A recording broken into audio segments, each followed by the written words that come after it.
자, 이번에는요. 정치권 이야기로 넘어가 보겠습니다. 미래통합당 연일 설화로 몸살입니다. 그리고 급하게 지금 뭔가 조치를 취하고 있습니다. 첫 번째 기사입니다. 차명진 세월호 텐트 막말에 당 초고속 제명 추진입니다. 그렇죠. 어제 오후에 이 내용이 알려졌죠. 그리고는 긴급하게 결정을 하고 오늘 뭔가 이제 또 구체적인 조치가 이루어질 예정입니다. 여기 보면 작은 제목으로 이렇게 돼 있습니다. 통합당 오럴 리스크 소비상. 오럴, 그러니까 말이잖아요. 말. 입단속 안 된다는 겁니다. 지금요. 서로 합니다. 우리말로 하면은. 자, 차명진 TV 토론에서 유족들 뭐 문란 행위 그리고 뭐 세월호 텐트 얘기 이렇게 합니다. 아무튼 이게 참 소개해드리기도 굉장히 좀 낯뜨거운 그런 얘기들이에요, 사실은요. 통합당 전파, 그러니까 이 방송이 전파 타기 전에 선제적으로 조치를 했습니다. 그리고 김대호 후보 이어서 두 번째 제명 초강수입니다. 그리고 김종인 총괄선대위원장 오늘 오전에 대국민 사과에 나서기로 했다. 원래 오늘 오전에 뭔가 정책 발표하기를 예정이었는데 그 정책 발표보다도 이게 더 급하게 돼버린 겁니다. 관련 기사 하나 더 있습니다. 보시죠. 세월호 추모일 전날이 총선인데 그렇습니다. 16일이잖아요. 추모일이. 근데 그 앞서 하루 전이 15일이 선거일입니다. 그러니까 통합당에서 깜짝 놀란 겁니다. 지금요 다가오고 있는데 이 날짜가 막말 수습 비상 걸린 통합당이다. 여기 보시면 열세인 수도권에서 치명상 입을라. 황교안 대표 무거운 책임감. 어제 이제 긴급히 사과 유튜브 방송을 했습니다. 그리고 김종인 오늘 회견서 사과 방침이다. 이렇게 돼 있는데요. 이 아랫부분에 입장들이 좀 소개되어 있습니다. 여기 보면 세월호 참사 가족 협의회의 입장문입니다. 어제 입장을 냈어요. 차 후보의 악의적이고 의도된 모욕, 조작된 허위 사실에 대해 끝까지 책임을 묻겠다. 민정수상 책임을 묻겠다고 밝혔어요. 그리고 차 후보가 또 본인이 어떤 해명을 합니다. 여기서 설명이 있었어요. 사실을 제대로 파악도 않고 또다시 막말 프레임을 씌워서 매도하고 있다. 기사에서 본 내용을 그대로 인용했을 뿐이다. 그 기사는 지금도 존재한다. 이렇게 또 얘기를 했습니다. 상황이 이렇게 가고 있어요, 지금요. 자, 그럼 관련 영상 준비했는데요. 확인해 보겠습니다. 혹시 사건이라고 아세요?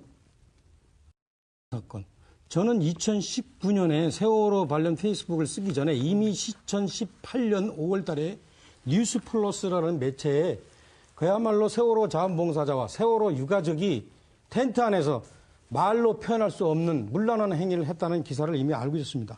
그리고 그 외에도 여러 가지 그야말로 세월호 텐트를 성역시해서 국민의 동병상련으로 국민성검도 다 모아서 만든 그곳에서 잊지 못할 일이 벌어진 걸 알고 있었습니다.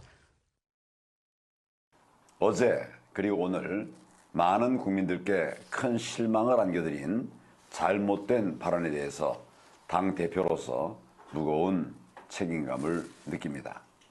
특히 차명진 후보의 발언은 매우 부적절하고 또 잘못된 인식이라고 하는 점을 이 자리에서 분명히 말씀드립니다.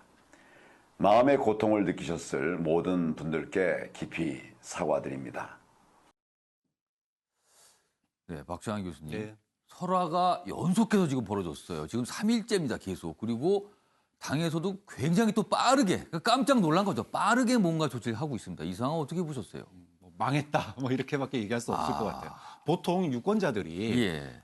투표장에 가기 전에 예. 한 3, 4일 전쯤에 후보를 최종 결정한다고 그래요. 그런데 지금 이제 일주일도 안 남았지 않습니까? 이제 서서히 결정할 시기가 가고 그렇죠. 있는 거잖아요. 결정할 지금. 시기가 왔는데 예. 연달아서 예. 사실 선거는 실수를 덜하는 쪽이 이긴다라는 얘기가 있을 정도로 정치권에 대한 불만과 불신이 국민들이 매우 높잖아요. 예. 그러다 보니까 덜 나쁜 놈을 찍게 돼 있는데 여기서 이게 놈은 좀 수정하겠습니다. 네, 덜 나쁜 자로 하겠습니다. 네, 덜 나쁜 당 이렇게 예. 하는데 말실수를 하게 되면 예. 또는 이런 어떤 그 실수가 나오게 되면 예. 이 부분이 눈에 거슬리는 거예요. 그러니까 하고 싶은 마음이 싹 사라지는 겁니다. 찍고 예. 싶은 마음이 사라지는 거예요.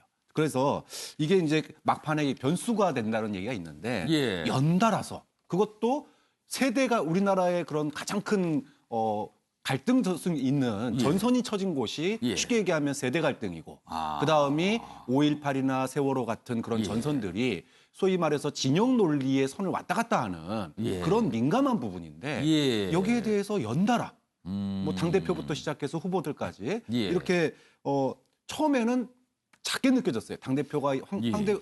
황교안 후보가 얘기할 때는 예. 작은 거로부터 시작을 했는데 아. 이게 눈덩이처럼 불어나더니 이제는 감당할 수 없는 상황이 돼버린 겁니다. 어디서부터 출발을 했는가? 예.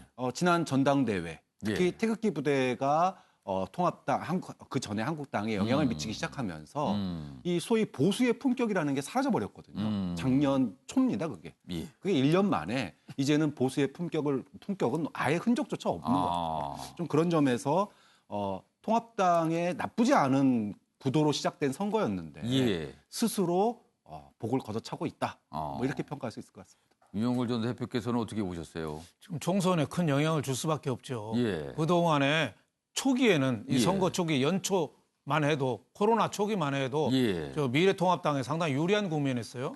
경제도 나쁘지 안보도 불안하지 또 코로나도 속수무책으로 번져서 예. 세계 2위까지 갔잖아요. 중국에. 그렇습니다. 굉장히 나쁘다가 코로나가 또 나쁜 거를 덮어버렸어요. 지금. 예. 그래서 정권 심판 이슈가 지금 좀 약해지면서 미래통합당 지지율이 조금 밀리는 지역이 좀 자꾸 많이 나오고 예. 있어요. 이 와중에 정권 심판 화두로 몰고 가서 예. 보수를 화가 나게 해서 예. 정권 심판하러 가자. 샤이 보수가 아니라 앵그리 보수들이 투표장에 뛰어나오게 해야 되는데 예. 지금 저 말이 예. 가고 싶은 사람을 가는 게 맞는 거야? 이렇게 생각하는 거예요. 앵그리 하려고 하다 보니까 앵그리 하려고 하는 거 멈칫하게 되는 소린가요? 방아쇠를 당겨야 되는데 이 방아쇠를 지금 당기는 게 맞아? 이렇게 유권자들을 헷갈리게 만드는 거예요. 지금 중도 보수가 그동안에 예. 계속 지금 민주당 쪽에 지지를 많이 해왔잖아요. 예. 그래서 대선, 지방선거, 지난 국회의원 선거 예. 계속 중도 보수가 민주당 쪽으로 갔기 때문에 3번 진 거 아니에요. 근데 이번에는 그 사람들을 보수로 끌고 와야 되는데 예.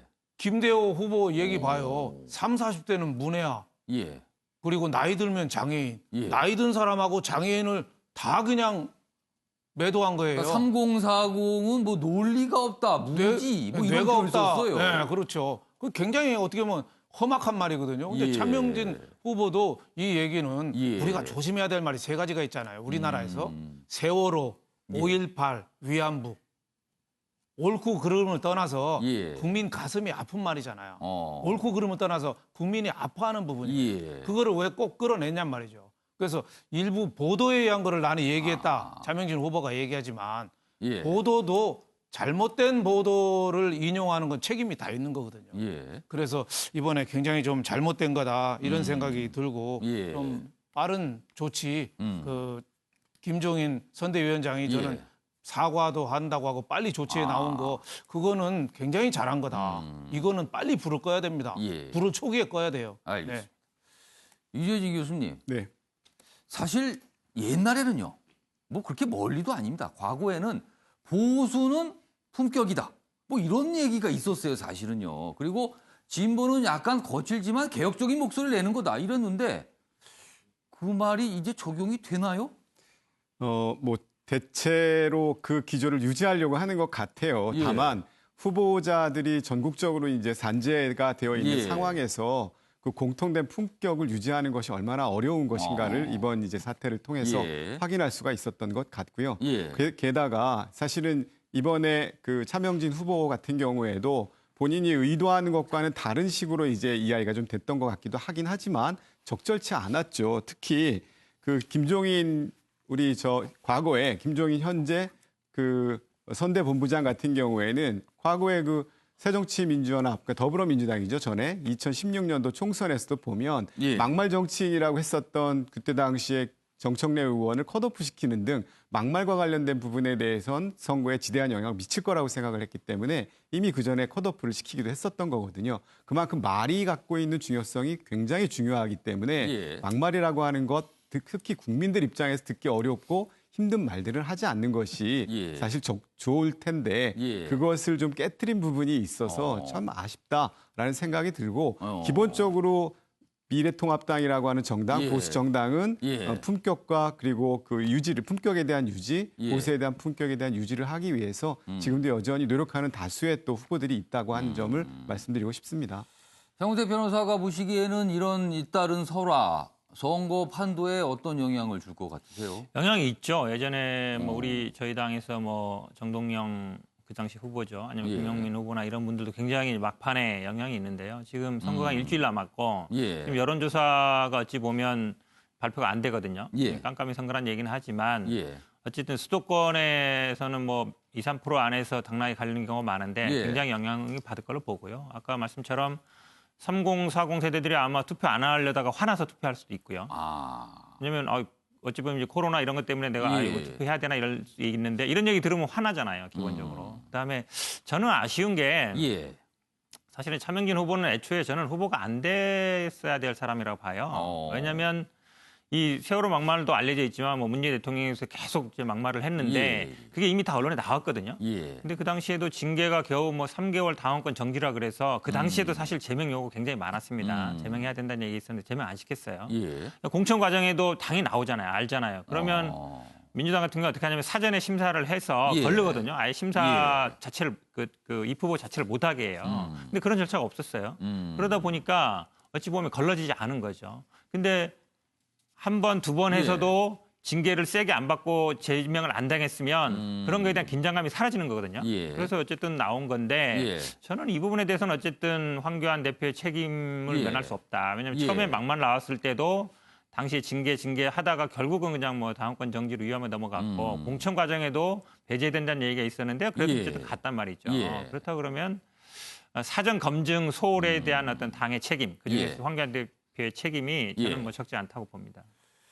아무튼 논란이 어제는 굉장히 커졌잖아요. 그리고 뭐 반발도 있었고 본인은 또 설명을 했지만 또 반발도 나왔고. 그래서 오늘 김종인 미래통합당 총괄 선대위원장이 지금 시간 보니까 아마 기자회견을 했을 것 같아요. 그래서 저희가 영상이 뭐 들어온 대로 준비되면 또 소개해드리도록 하겠습니다.